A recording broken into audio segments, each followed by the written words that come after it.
If you've ever felt like you're falling behind while the world races ahead, if you've ever questioned your worth because life hasn't been kind, then you're not alone.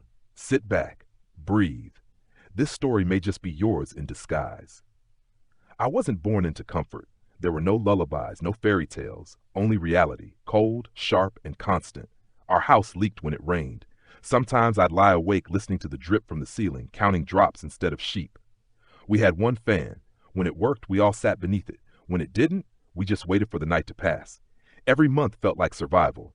Rent, food, school fees. My father would sit with a calculator and a blank stare.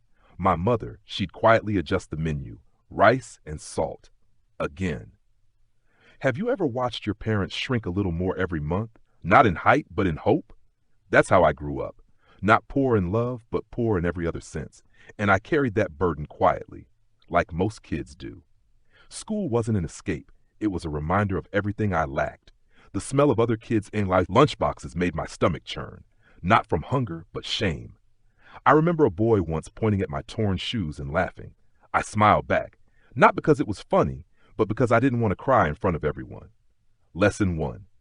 Sometimes the strongest thing you can do is smile when your world is cracking inside. When you're poor, even silence feels heavy. You become hyper-aware. You hear the judgment in people's eyes, feel the pity in their voices. I remember once being asked what I wanted to be when I grew up. My answer? Anything that pays for 3 meals a day. They laughed. They thought it was cute, but I wasn't joking. When life makes you grow up too fast, dreams stop being magical. They start becoming mathematical. Still, I tried. Woke up early, helped my mother sell vegetables before school. After school, washed dishes at a small hotel. Then studied, mostly under streetlights or with borrowed books. I failed more tests than I passed. But every failure became a question. Are you done yet? And my answer was always no, because I didn't want to win to prove others wrong. I wanted to win to prove to myself that this life, this version of me, wasn't final. Lesson 2. Rock bottom isn't the end, it's a foundation. Years passed, and with each year, rejection became familiar. I was rejected from internships because I didn't fit the image. I was passed over for jobs because I didn't have a clean address or fluent English. I was left out of groups, ignored at events, and ghosted in conversations. But let me tell you something. Being invisible teaches you to see. You see who's real. You see your inner strength. You start noticing small wins that others take for granted, like affording your own lunch or being able to pay a bill without borrowing. And those small wins, they add up. Lesson 3. Small progress is still progress. Stop shaming your speed. At one point, I started freelancing online. Everyone said I was wasting my time. You don't even speak English properly. You think someone like you can work for foreigners?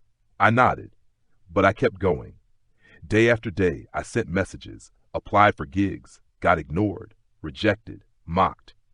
But one day, someone replied, and I earned my first $10. I stared at the screen for 15 minutes, not because of the amount, but because someone somewhere saw value in what I had to offer. That night, I didn't sleep, not out of stress, but peace.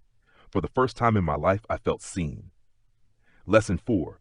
You don't need everyone to believe in you. You just need one door to open. From there, I built. One project turned into 5, then 10.